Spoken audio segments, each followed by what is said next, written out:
Well, I hope that this series is exciting you with anticipation. I hope that is producing a desire to know Christ better and be more intimate with Him, given the next event on the calendar. We all have calendars, and we try to pace out, what's coming next. Even though we don't know the date or the time or the hour, we know the expectation.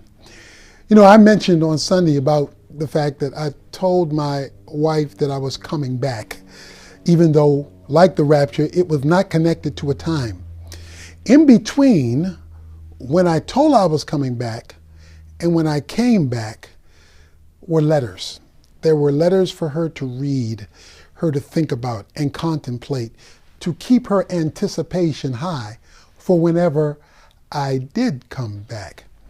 Well, God has written us a letter in the scripture, and that letter is designed to keep us in anticipation until He returns.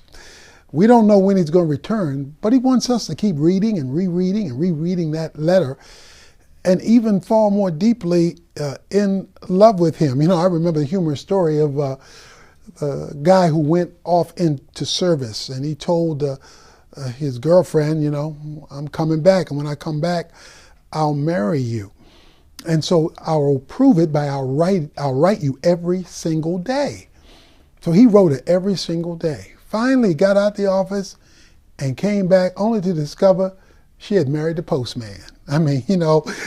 She had responded to this guy bringing the letters.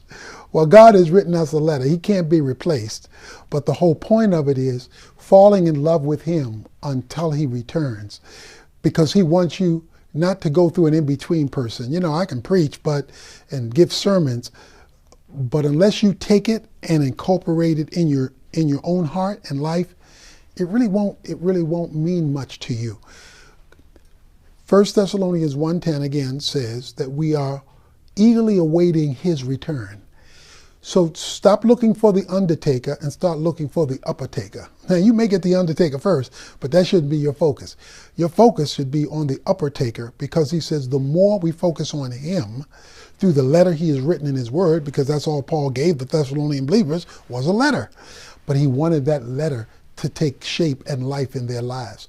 So as you and your small group begin to discuss the rapture, the big question is, how does knowing this event is the next thing on the calendar affect how I live my day-to-day life? That becomes the big question. What I want you to discuss is, what adjustments are you going to make in priorities, in focus, in commitment, knowing that you're never going to die in the human sense of the word, knowing that you have this great future ahead of you that we still haven't gotten into yet, knowing that He has a letter that He really wants you to fall in love with as a reflection of Him until He returns personally, when you won't need the letter anymore, knowing that you're going to be transformed and really become the person you were created to be in absolute perfection. When you hear all that and think about all that and know all that, it should produce an excitement to want to live, witness, to want to obey, to want to do all that. We're not perfect people. That's why we're in church, and that's why we're trying to grow, and that's why we're connected with one another.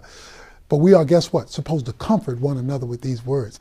So let's let your gathering be one of comforting, encouraging, one of strengthening, one of helping, so that everybody in your community, everybody in your group can grow with the knowledge that your future has already been covered by the rapture, and even before the rapture, since you go to be with the Lord and will come back with the Lord to receive your new house for your soul to live in. God bless you as you contemplate the next event on God's calendar, the rapture.